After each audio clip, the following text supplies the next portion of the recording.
Well, thanks for coming, everyone. My name is Jim Robinson, and I run a small SEO company called ClickSeed. It's very small. It's just me. I started it in January, and I'm fortunate enough I come from NASDAQ. I worked at NASDAQ as a product director on NASDAQ.com, and so fortunate enough to maintain that relationship. And then recently I also started working with a company called Wenner Media, who they own Rolling Stone and Us Weekly and Men's Journal. So I've got some really great clients. Things are off to a great start, and I'm hoping to share a little bit of what I do with those guys, but also make this kind of specific to small businesses and startups and things that might be more appropriate for this area.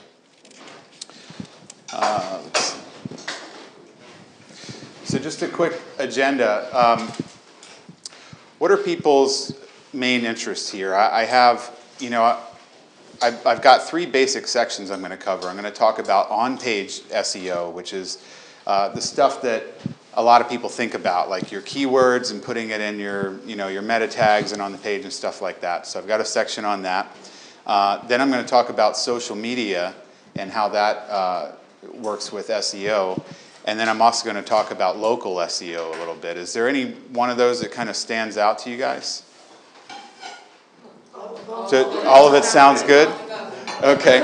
I might skip over certain sections. We've got a lot to cover here, so why don't I just go through it? I think I've talked about the three things there, and at the end, I'll give you a couple of sort of foundational keys to ranking well in search. So what is SEO? I think most people, if you're coming to this event, you're probably at least familiar with it, but the basic idea is that, I pretty much focus on Google. They have the vast majority of market share in search. And so when you do a search, you see these, the results down, the free results or organic results that are down in the main content area, and they're usually surrounded by paid results, which seem to keep expanding. When I search Google now, like the organic results are down at, I have to scroll down to even see them in some cases. But this is the idea. So SEO is focusing on this green part here. And why is this important? Last August, Google announced that they were serving 3 billion searches a day. So when I started as in-house SEO at NASDAQ back in 2007, I felt at that time, I was like, I think this has really peaked. It was around that time we started seeing people publishing articles like, SEO is dead and it's all about social media and stuff like that. And this is what has happened with search since that time. And there's no sign of it slowing down anytime soon.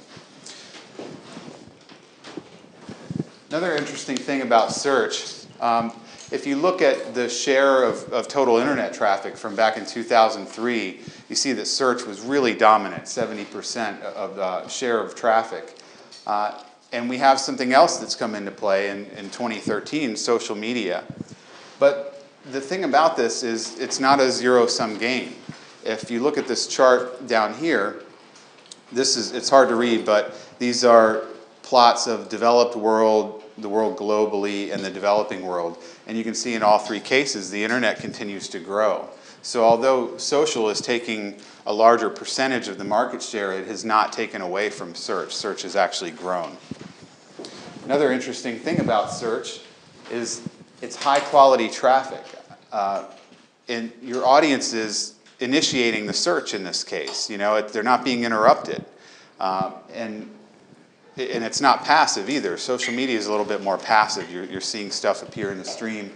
In this case, people are looking for stuff. You, as an owner of a website, you're able to create content that targets specific places in the buy cycle. Or if you think in terms of a conversion funnel, you can create content that targets keywords that are indicative of somebody who's about to buy something. And that's a really powerful aspect of search, and that's why it has the highest lead to close rate of any of the channels. Does that make sense to everybody when I talk about lead to close? Yes. Can I ask a question? When you say social media, are you talking about ads on social media, or are you talking about people referring companies privately, or which thing do you mean?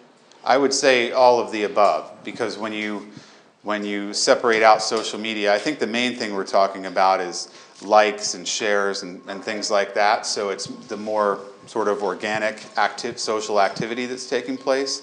But there's also native advertising that's taking place in social channels, such as promoted tweets and paid posts and stuff like that in Facebook. So it could be paid as well. And then, something to keep in mind about SEO, at least, different companies do this in different ways. And the way I do it, I have a technical background. My degree's in electrical engineering. I've done a lot of programming and stuff. So the way I look at SEO is that it's taking all of the tactical elements that are involved with making a great website and making sure that they're all done in such a way that it increases your visibility in search. A lot of times people... I feel like I'm kind of a hybrid marketer / technical person. And I think any good SEO, if you hire them, they're going to suggest probably some technical changes to your site. For that reason, it's something that you should be thinking about. I've talked to a lot of people, a lot of clients who have just built a website that's not performing well in search, and so they go to hire an SEO guy. Probably not the best time to be thinking about that. The best time to be thinking about it is at the very beginning. And this is where, a lot of web developers are becoming much more SEO savvy. We have people here today who are web developers interested in search, and that's great. But if you're working with somebody who's maybe a great designer, doesn't know as much about search, it would be worthwhile to have do kind of an audit of the design documents and have a SEO sort of weigh in at that point before you build something that may not perform well in search. So the first major area I'm going to talk about is just basic on-page optimization, and this is typically what people think of when they're thinking SEO. This is an old image from SEO Moz, and it illustrates the basic concept that you're going for here. You're targeting a keyword in the page, and you're making sure that keyword appears in all these various elements of the page. Now, this is kind of old, this approach. You used to just be able to do this and rank really well. And the basic concept still applies, but this is kind of simplistic at this point. The reason I show this is I think when you're creating content, you need to, maybe not while you're writing it, but early in that process, before you publish it, you need to be thinking about how users are going to find this content. And so you want to have a target keyword in mind. So this kind of illustrates that. When somebody's writing content for the web, you really have to think about, somebody might write, like in this example, Acme Interactive is pleased to present our amazing and cost-efficient, you've already lost somebody at that point, and that's not how they're going to search for it. So you really want to align the way you create and publish your content, anticipating how users will actually perform a search for that content. Does that make sense? And then here are a couple keyword tools. The big one is the free AdWords keyword tool. If you type in keyword tool in Google, that'll be the first result you get. I've been seeing a message on there lately that says this tool is going away, the free version of the tool, and it's going to become part of AdWords. Now, you can create an AdWords account and not fund it. AdWords is Google's product. Remember when I showed the ads on the top and on the side? That's where you go to pay for those kind of ads. So they're going to incorporate it into that tool, so you'll need an account. Another tool I use is Google Trends. And Trends is interesting because you can see keyword volume over time, and you can kind of you can put up to 4 keywords in there, so you can kind of do a bake-off. If you're not quite sure which variation of your keyword gets higher volume, you can put it in there and make sure that you're incorporating the higher volume keyword. Another thing I do is I go into Google and just use their auto-suggest feature.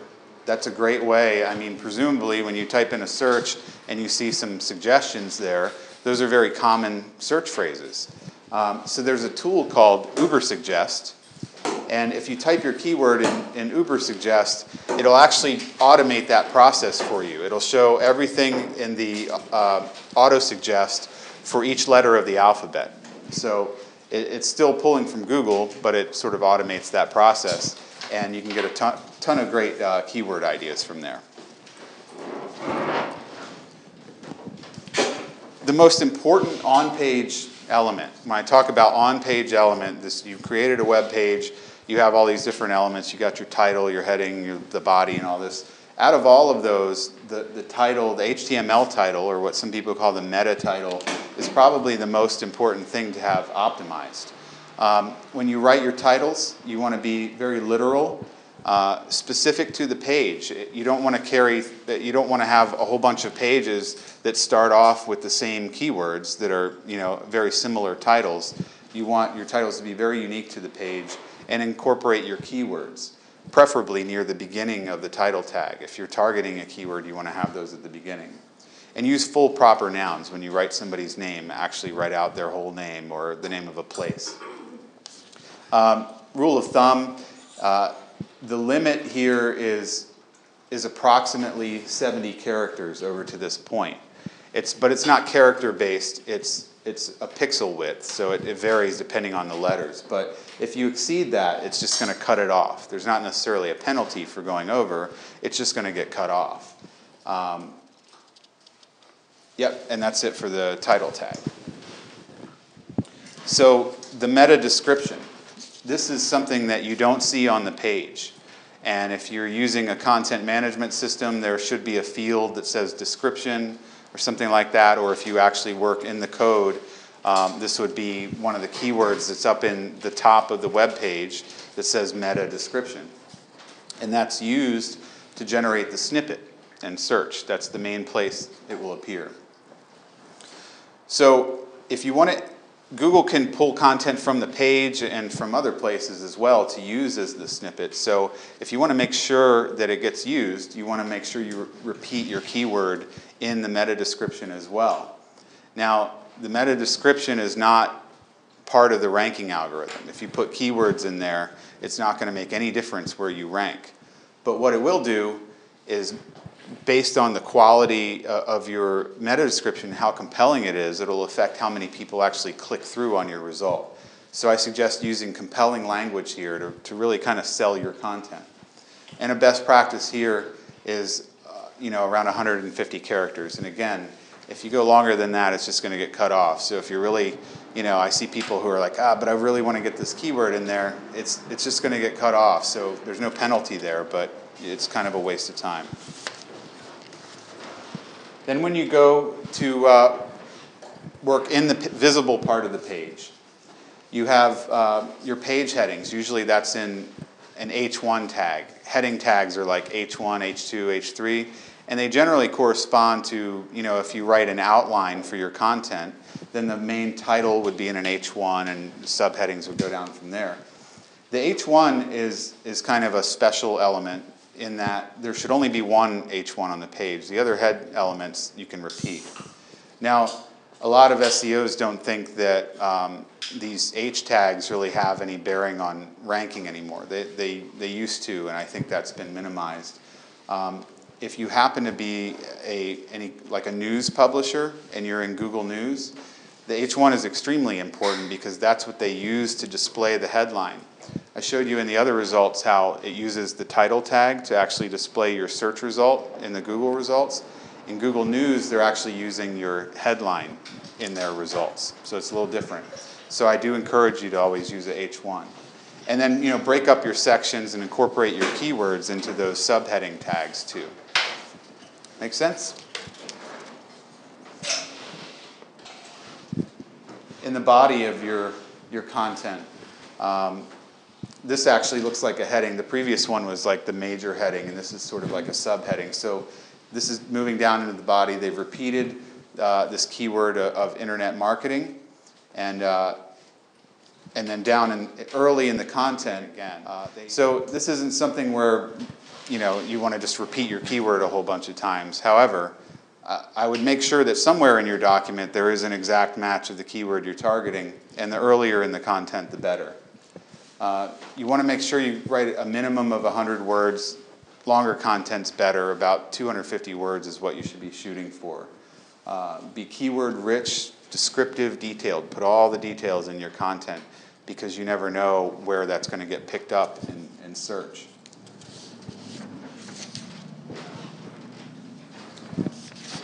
Does anyone ever notice that when you type in a search, you see Wikipedia results? Yeah. So a big part of that is, the design of the site. They really emphasize their internal linking. And they're pretty stingy about their external linking. They put those down at the bottom and they put a little tag on there so that it doesn't pass link value. But all of this internal linking to other pages and the text that's actually linked is what helps those other pages on their site link. So when you're creating content and you created some other piece of content that relates to it, don't be afraid to be very self-referential, like refer back to all of your previous content and link keywords that might help that previous content. Do you have a question? I do. Yep. Okay, you might touch on this later, but I was always under the impression that you can keyword too much.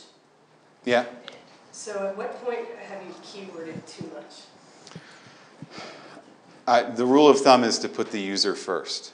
That you can do that. You can over-optimize. You say donut, donut, donut, chocolate donut, and then at some point they're going to say, okay, you're spamming the keyword. Exactly. Right? Yeah. So you want it to be able to stand up to a human review. It's art and science. There's no particular number, but it should flow naturally, right? Yeah. It shouldn't, yeah. And what I normally do is when I write my content, I write it and I'm not really thinking about that. But then I go back and read through my content and I look for just a couple places where I can kind of nudge in my keyword, an exact match on my keyword. And keep in mind, this is best practice, but this is not going to make or break your rankings. Like all of this on-page stuff is generally, it's just one slice of the pie. You can rank a web page that has no content on it if it has enough of the right links pointing into it. It might just be an image. And if you have everything else firing on all cylinders, you could rank that piece of content. So how important is, back in the code part, not in what you see, I have my clients come up with a list of their keywords, and sometimes with doing that, they repeat words over and over, trying to cover all the bases of what somebody could. And at one point, is that important, those keyword tags that you put in the code or not? What do you mean when you say keyword tags? Well, meta tags. Meta tags. There is a keyword meta tag, which Right. which is completely irrelevant now. Oh, it is? Okay, Yeah. then that's mostly what I was. Yeah, I don't even bother using that because it was spam. People spam that so much that search engines just stopped using it. Okay. There is a new tag called it's the news keyword tag, and it does work in Google News. But for most people, that doesn't apply. Okay, that's mostly. Thank you so much. Yep. I always like to suggest that you include images. Aside from making the content more engaging, it gives you another page element to optimize and sort of build out like what this page is about. You can get some traffic from Google image search. You used to be able to get a lot more. They changed the interface in January. It's not sending nearly as much traffic to people's websites, but it's still a good source of traffic. So search engines like Square Images, social media sites like Square Images too, because if you notice when they show those little previews, a lot of times they crop the image or they make it small. So it's a good idea to keep them square. And images have something called an alt attribute. You actually put it in the code, and that should be a very short description of what you see in the picture. And if you can get it to work out to where that includes your keyword, it's another good spot to put that, but don't keyword stuff. Search engines like square pictures. If you look in the results, it's how they format their results. And I think that when if you just look at the photos they use, Google News is a great site to look at it if you want to see a bunch of examples of how Google is automatically cropping images and pulling them in, because they have all square images. If you don't include an image with your content, they'll actually take an image from someone else's site and put that next to your content, because they realize the images make the headlines much more engaging. Does it help you if you add more information to the alt tag? Because I sometimes have been putting my name and address or business name or whatever. I would say, Frederick, Maryland, picture of Frederick, Maryland, and then the business name. Do you get any benefit from doing that? I would say yes if it applies to that picture. I mean, the way I kind of think of that is the content that goes along with, a photo is a linkable asset. And so if that asset appears in Google image search, you want some information around it to explain what that is. Okay. But I wouldn't stuff keywords in there that aren't relevant to that image. And I wouldn't put like a paragraph or something in there. I would just, keep it pretty... Pity on the people that are visually impaired and are using screen readers. Okay. That's what it's going to look Yeah, and I should have mentioned, it's kind of... Okay. Yeah, it's kind of rude of me not to mention that. That's actually what the alt tag is for, to help people who are visually impaired. It would be really annoying if you had 4 pictures and you put Yeah, your address on it. and so if they're seeing that, then you're really spamming them, and so. Jim, if I can jump in, I noticed a number of you taking pictures of screens. You've offered to make the presentation available, right? So Yep. if you've registered for the class, Tracy, everyone has, we have your email address, and we can send you the presentation as well as contact information for Jim if you want some more information from him. So Yep. if you want to be produced, it's fine, but I just want to offer that up as a means of getting you all these great slides. Okay. Where are we on time? You've got 35 more minutes. Okay, good. Yeah, and so you asked a question that this sort of addresses. I mean, yeah, basically you want to repeat your keywords in each element. That's the basic idea. But don't do it in a way that makes it sound like a robot. Like, just try to do it in a clever way that reads well for the user. So this next section, external signals, this is about inbound links in social media.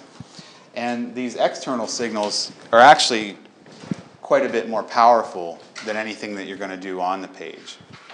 Going back to the previous section, if you just did one thing right, I would say get that title tag right and write good content. And you'll be good to go. Because that will then result in you getting a lot of these external signals. You can kind of help some of these external signals along, but ultimately it's going to be other people's opinion of your content, which is why they're weighted a little bit more heavily. So the main external signals are inbound links, and especially when they use your target keywords in the anchor text. This underlined part is called the anchor text, and the keywords that are in that part are very important. Now, a lot of people, knowing this, would buy links and same keywords over and over again. Matt Cutts is the head of quality at search quality at Google, and he's indicated that doing that on your site isn't that bad. You can actually, it's almost like a navigational feature. So it's not that bad to use the same anchor text to point to the same piece of content. But if they look from the outside and they see that every website on the internet that points to this page is using the exact same anchor text, that doesn't look natural. That looks like you've tried to manipulate the algorithm, and they'll penalize you for that. So I don't suggest engaging in buying these kind of links, although they are very important. And then social signals. These are the likes, the plus ones, the tweets, and all that stuff from the major social networks. So, like I said, get lots of links. Links are the currency of the web, and some people would say they're the soul of the web, because what makes it the web is all of these interconnected pieces of information. So links are very important, and you want to get a lot of them, but you want to do it in a natural way. And one thing about PageRank. PageRank you might have heard of, because this used to be like the most important component. It's really what made Google Google. This was the special thing about, they moved from a keyword-based system where it was all about on-page text, and they moved to a more democratic system where all of the links that point into your pages are like votes for your page. So this is not nearly as important as it used to be, but it's still a factor. So you get PageRank. It's on a per-page basis. It's not just your overall site, although there is something called domain authority that's a little bit separate. But with PageRank, it's per page. All the links point into your pages, and then you in turn share that PageRank with your internal pages or external sites that you link to. And the most important thing here is, you know, a rising tide lifts all boats. If you produce, and this is why blogging works, which I'll talk about in a minute. You blog and that becomes popular and a lot of people link into it. That page in turn will link to your other pages and help them as well. So I always say to preserve link equity. Anytime you have links pointing into your content, if you decide I'm going to take this page down, I'm going to retire this page, or I'm going to do a redesign, it's going to change all of my URLs. Don't forget about all those URLs that are in Google's index they need to go somewhere, and you don't want them to go to a 404 page. You want to make sure that you capture any link value and transfer that over to the new pages. And to do that, use something called a 301 redirect. It's just you're redirecting the page and sending a header response that has a certain code, which is a 301. Do you do that at the file manager, your domain area, or do you do that on the web page? You can do it on the web page if it's done in a dynamic language, meaning if you have like a static HTML page, you can't really put code in that page because there's nothing to understand what that code is. But if you have like a PHP page or ASP or something like that, you can put the code in the page. Alternatively, you can do it at the server level. So you can, if you're on if you're on the Microsoft stack, you can do it in IIS.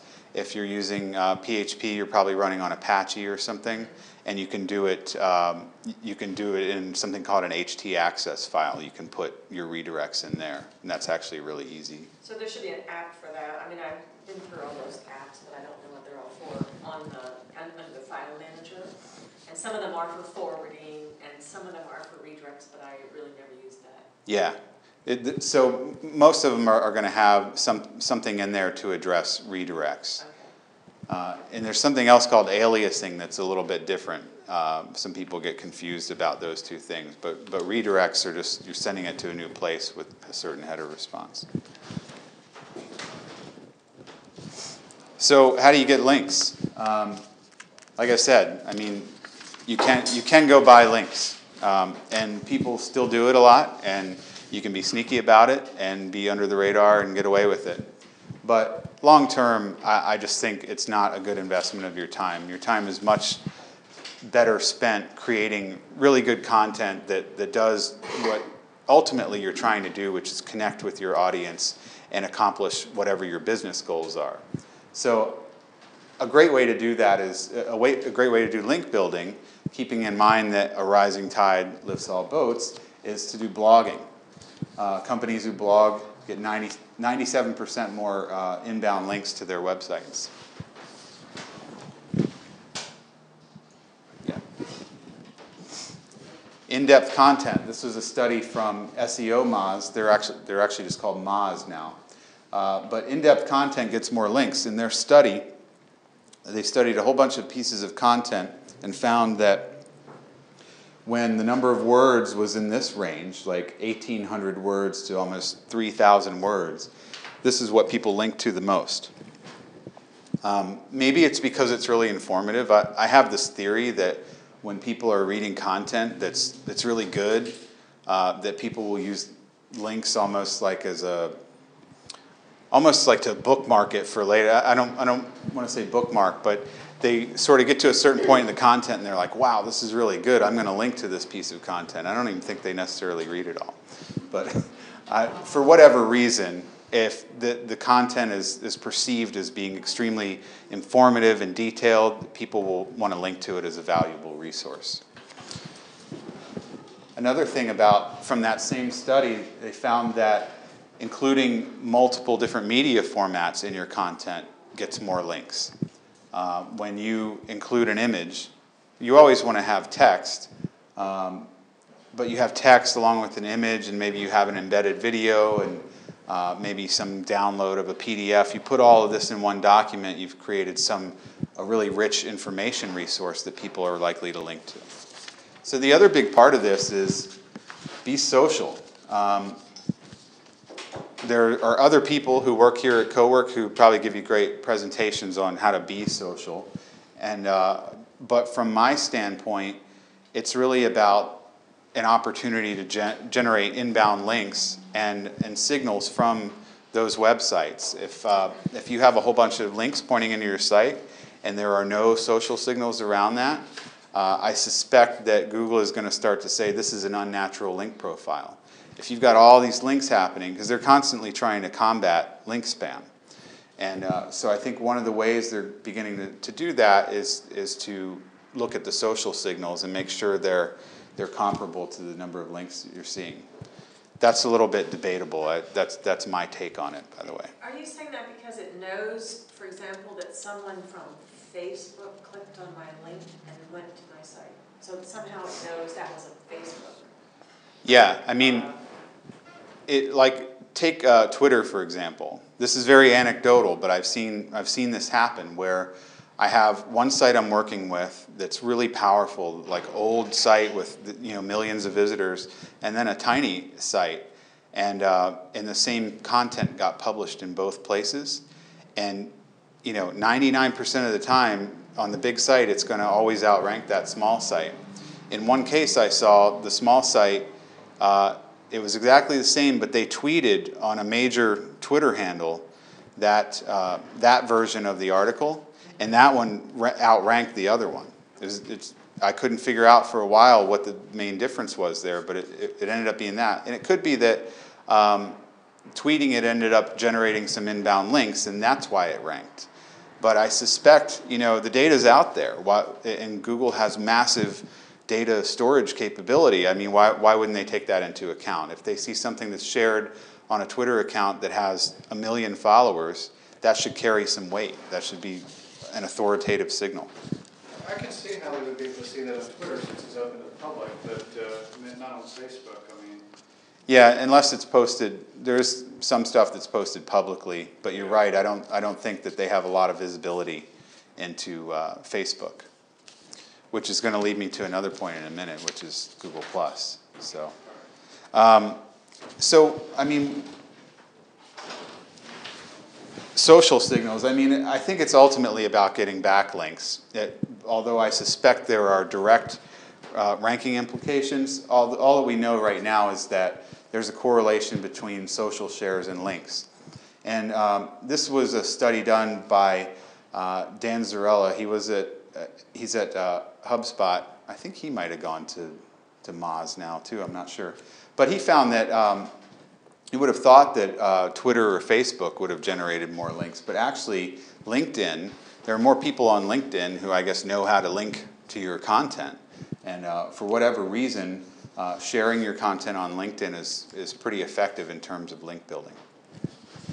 In terms of link building? Yes. Yeah. And this, for startups, I recommend, there's a service called Noam, and there are probably a couple other ones like this. You could use one of those services if you have the money. If not, you could just spend some time.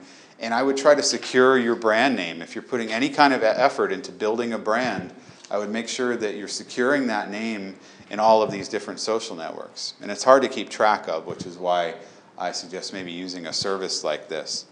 But there's a side benefit of, for ClickSeed, for my brand, if you do a Google search, you type in ClickSeed, you're not going to find any other content. And, I'm not using all of these channels right now, but in my mind, they're sort of, people slowly follow, they're starting to build up. This is a case where I don't necessarily practice what I preach. It's my own site, so I haven't done a lot with this, but I still see value in having the accounts sort of reserved for my use, and they do get into search and kind of allow you to control all of the results on your brand. If your brand is your name, do you have a derivative variation of your name? I don't think so. No, but there is one point about name variation, which I'll mention in a minute, because I'm going to talk about Google+. Do you think it's helpful to, like, say you work for a really big company, like I work for Remax, so it's not really my brand.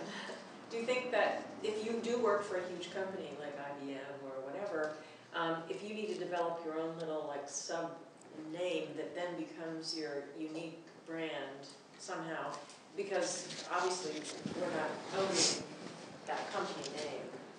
Right. Yeah, and I think that it's ultimately a decision of the marketing department how they want to do that. You know, there's different, there's like spoke and hub models and like all these different ways of like distributing how you're going to do that. Some people like to completely centralize that, and then some people allow people to kind of use the brand name in sort of the root and then add on to that their name or location or whatever.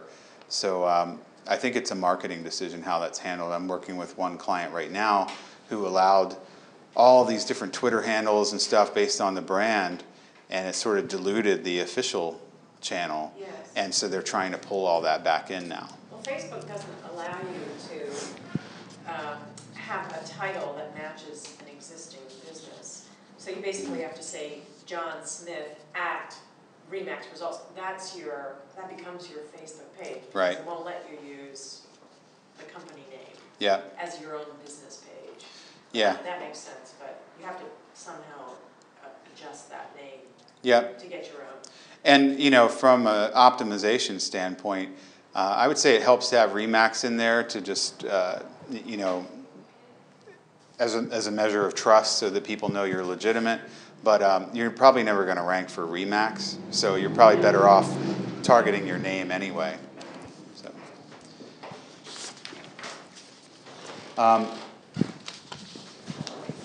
I'm sorry, I don't have a watch. How much time do we have? You still have 20 minutes. Great. You're doing great. Great. So I want to talk for a minute about Google Plus and authorship markup. Have you guys all seen this in Google results when somebody's picture appears next to the result? Yeah, so some studies have found that click-through rate can actually increase by about 40% or more. I've seen big numbers, like over 100%, by having a photo in there. And you know, the reason is it makes the content more engaging. It also you know, makes you appear as a more credible resource, because this isn't just some random page that was generated by a machine. This is a person who's associating their name with this content. And so for various reasons, as you can see, it increases click-through rate. And it's a good idea. In order to do this, you need to create a connection between your web page and your Google account. And they offer multiple options. If you sign up to do that, it'll step you through it. It's pretty easy to do. But the main thing is, on your page, you want to link to your Google profile and put a piece of code that it has like rel equals author, rel equals me. There's different ways you can do it. But you put a little piece of code in there that says, hey, this is my profile over on Google.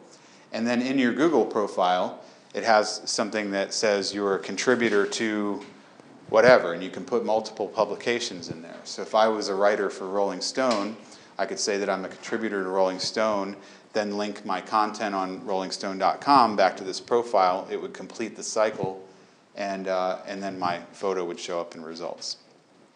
So I assume that only works for Google Plus profiles and not Google Plus pages, like business pages? It can work for, there's a different setting called rel equals publisher. Okay. And if you put that on your home page, have you ever seen the knowledge graph results? When you do a Google search for something, it can appear over on the right side. Like if you do a lot of times a company name, if you search for Intel, you might see Intel's logo and some basic information on the right side. They do that for brands as well. And that's a place where if you put rel publisher on your home page, and you've sort of verified your site, you can get that knowledge graph result, which gets you some additional real estate. You asked before about variations of your name. And it's pretty important when you do this Google Plus markup, this authorship markup, when your name right here links back, you know, like you might have a byline in your content. When that links over to your Google Plus profile, you want to make sure you're very consistent with the way you write your name. So if you use your middle initial in your content, make sure that you're using your middle initial on your Google Plus profile too. That's the one place where consistency kind of matters. And it's, you know, they'll probably overcome that right now, but it's still, you know, relatively early days for them. So things like that. There's a lot of little quirks, but be consistent with your name. And it's important not to use an ugly photo. This guy did an experiment, and he uploaded this photo, which just looks like he did it with his phone at home or something like that. And his click-through rates actually went down because he looks like an unreliable source. So if you're going to include your photo, get a professional headshot or something that, you know, it doesn't have to be all formal, but it should reflect your brand and what you're trying to say and who you're trying to reach. And then there's a lot of comparisons of Google Plus to Facebook, and it's really not a good comparison because I think to some extent they want to be kind of like a Facebook. They want a lot of people to participate, but you've probably noticed if you're a Google user that this is becoming part of their global navigation. Any Google product that you're logging into, it's using the same authentication. It's kind of connected to this Google Plus account. So it's really, it's adding a social layer to Google's entire product portfolio. And from a publisher standpoint, if you publish content on the web, it's also like an author identity verification system because you have to link your name to your site and all this stuff to get that.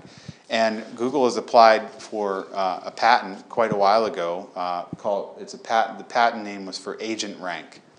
And there's no evidence that this is out yet, but if you want to future-proof your site, it would be a good idea to get a Google Plus account and start getting people circling you and really becoming active in Google Plus.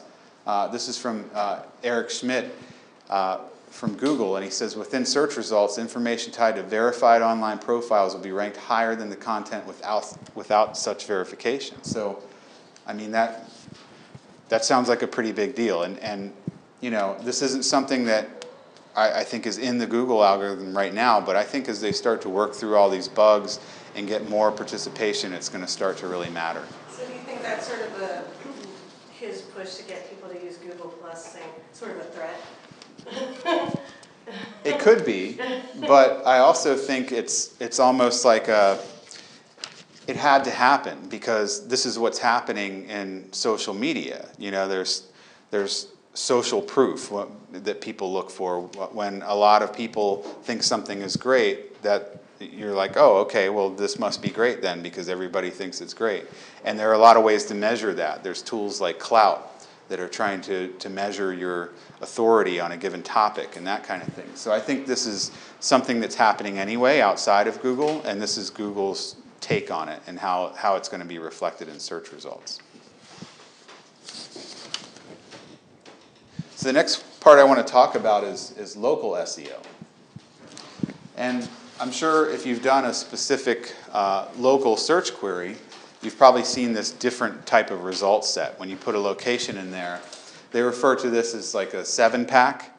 There are 7 results here, and they correspond, they show the pin locations on the map.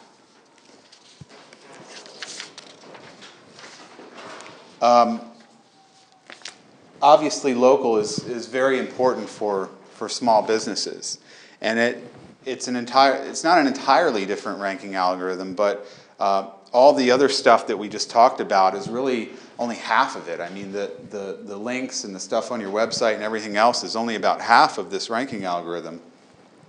An entire other half of the algorithm is specific local ranking factors, and those are in 2 groups. The one is citations, which is basically references to the name of your business and along with your address, which I'll explain more in a minute. And then reviews are also very important. When you get these reviews on sites like Yelp and things like that, and especially if you get native reviews on Google, in Google Places, you can actually leave a review directly. Those carry a lot a lot of weight as well. So reviews are very important. But the citation thing is interesting because it's similar to a link. It has the same, in the algorithm, it's sort of synonymous with a link, but specific to local results. And they refer to this, the name of your business and your address and your phone number as a NAP, name, address, phone. And it's extremely important for your NAP to be consistent. Anywhere where you get a business listing, if you put suite 200 in one case and then you put number 200 in another, you just created two different addresses. Those are two different locations. And so Google has a hard time. I mean, this is a machine trying to understand all this. So it has a hard time understanding that these are actually the same place and there are just different ways to write the same address. So be very consistent. You also don't, if you're in a shared workspace, you don't want to have the same address that everyone else is using. You want to have some kind of a unique address that corresponds to your business.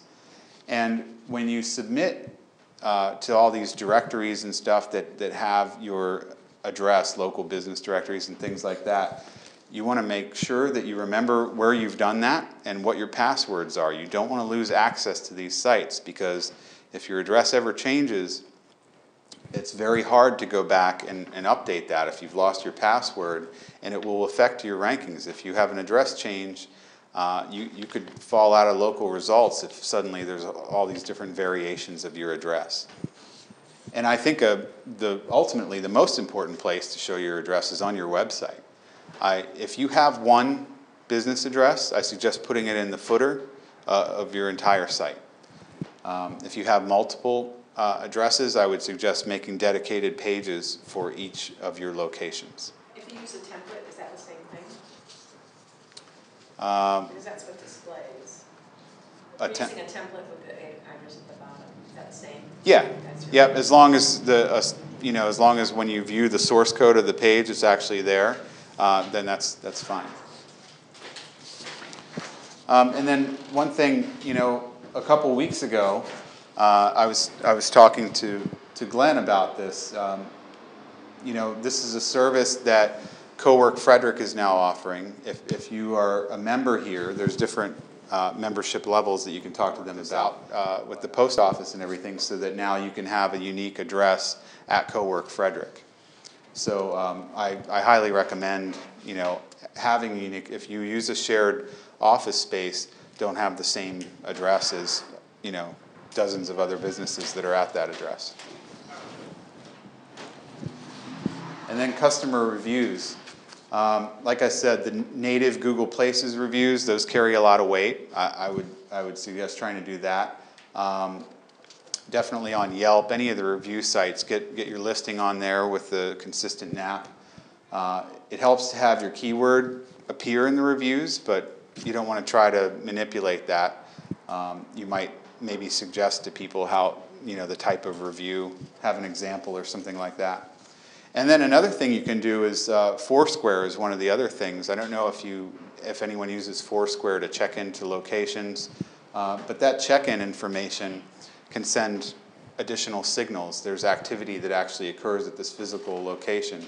So I think the bottom line is that Google is looking for any information they can find that validates that this is indeed a real physical address and this business is actually here. And the more of those signals and the more of them that come from authoritative sources, the better.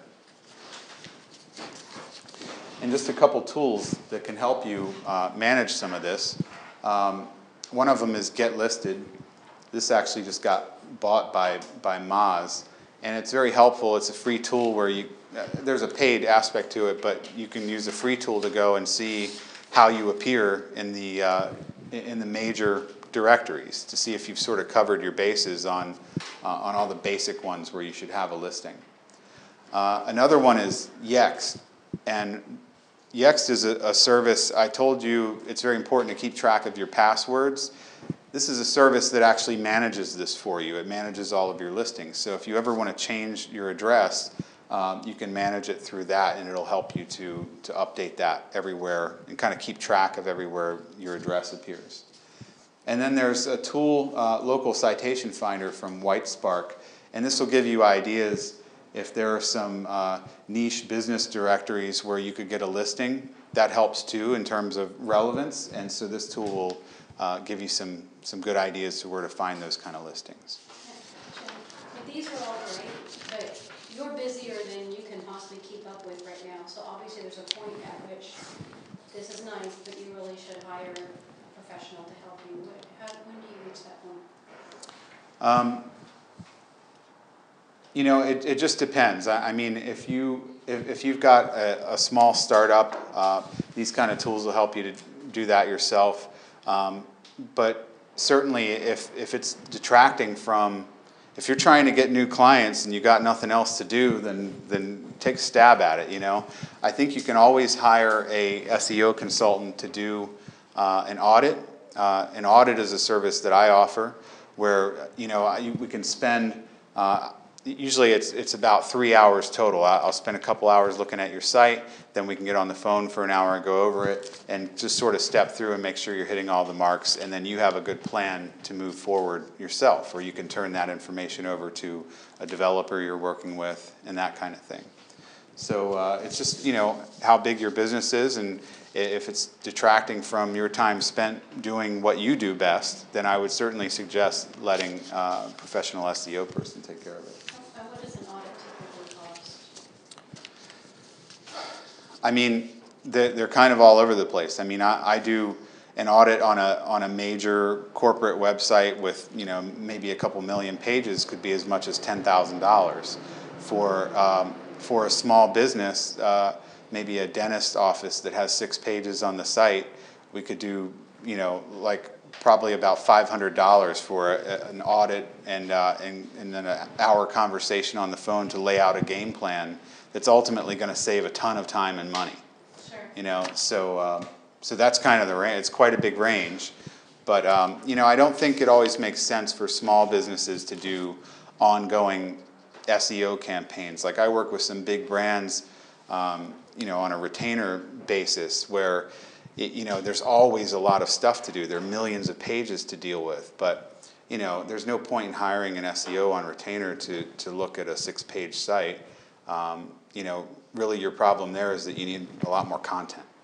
And you had said, one more question, you had said early on that you really advise at the very beginning of a website being built.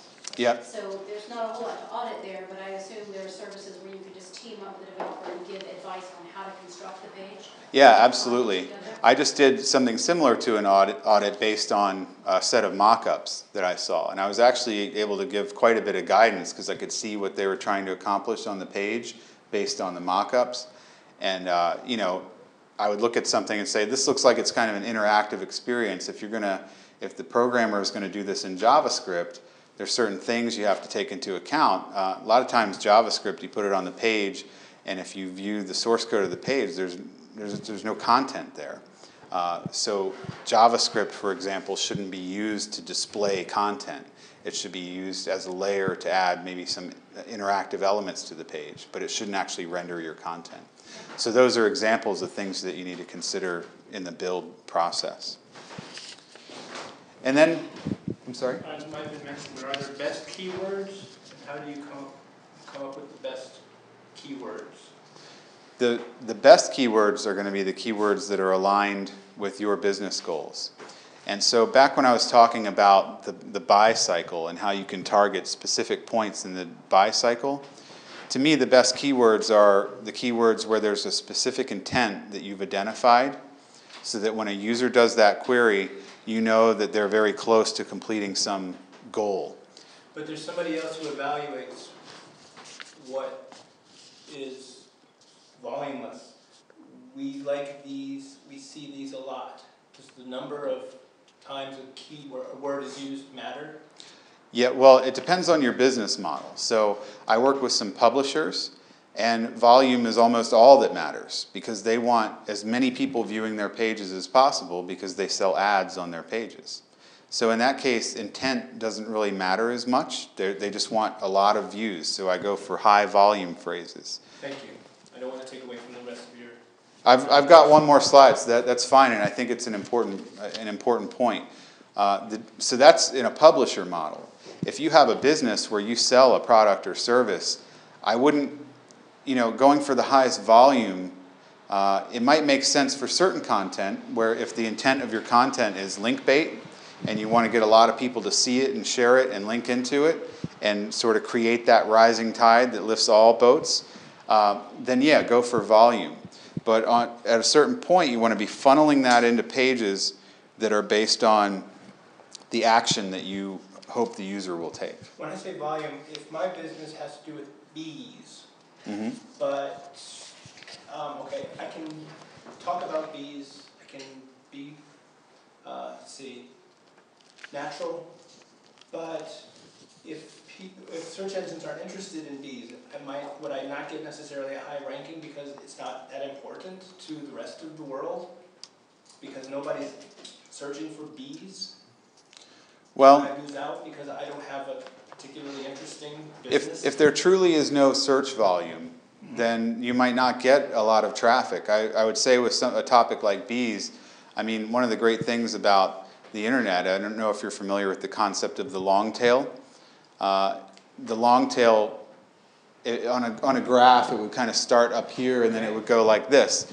At the head of that are all your high volume keywords, but as you move down into the long tail, at the front of that you might have cameras, okay? That would be a short head term, if you will. Sure. Then as you move through that long tail, it might be Canon cameras. And as you move further into the long tail, it might be buy, I don't know, a model, buy Canon D50 or whatever. Okay. And so that's a long tail term. If you've got an e-commerce site, you probably want to target that long tail term. If you're a publisher about cameras, you probably want to target the shorter one. Okay. So the point in that, if you have an e-commerce site, I wouldn't burn up a lot of energy chasing the highest volume word because that might get you a lot of useless traffic. The key there is understanding what traffic allows you to accomplish your business goals and target that. That keyword research will give you a lot of content ideas too. A related point would be like if you have bees, right? But if you could somehow know that honey actually brings more traffic than the word bee, even if you don't sell honey or whatever, you might mention bees produce honey. So like put the word honey in your content because you know that'll bring you traffic. I think there's also maybe a related point there. But how do you know which words bring the most traffic? The keyword tool. Google's keyword tool will show you global and local search volume. Okay. So I would say, generally speaking, I do like to go for the higher volume term. If it's choice between two and the intent behind them is exactly the same, then of course I'm going to go for the higher volume version. Are there others besides Google Keywords tool? What function is this that? There are a lot of paid tools out there. Okay. There's keyword discovery. There's a whole bunch of different tools. If you Google keyword tool, I'm sure you'll find a lot of them. The Google tool, they have probably the best data, and it's free. And like I said, it's becoming part of, absorbed into AdWords, but it's still available, and it breaks down by volume for global and local traffic. And Google Trends does the same thing. You can compare keyword. If you have two keywords in mind, you can put them in there and see how they compare over time. I wouldn't want you to miss your last slide. Yeah, that's the best one, right? I mean, really, 3 tips for consistently high rankings. I mean, it's really a summary of everything that we've talked about, but these are the crucial points to keep in mind. If you have a site that you want to get a lot of traffic to, publish great content on a regular basis. I think if you really don't have a lot of time, I think an initial goal to get started is think in terms of like maybe publishing weekly. Try to get to that point.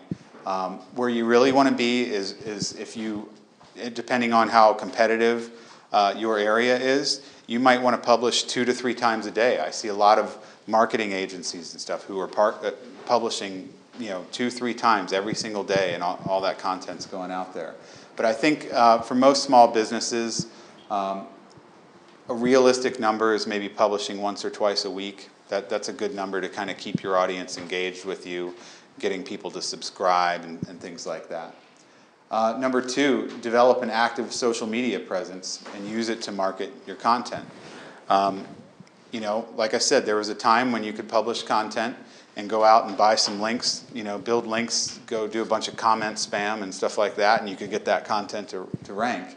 Aside from being a big waste of everyone's time, it's not very effective anymore. And one of the best ways you can develop a good organic link profile, a natural looking link profile, is to share your content with an engaged audience, and they in turn share that with people they know, and that'll get you links.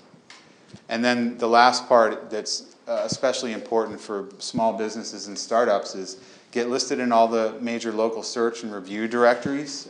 Google Places should probably be your first stop. And make sure that you use a consistent NAP. All this work that we do to come up high on the search engine, is that a little bit negated by all this personalization that Google is doing? Like, you know, how Facebook's giving you ads just targeted to things you've liked.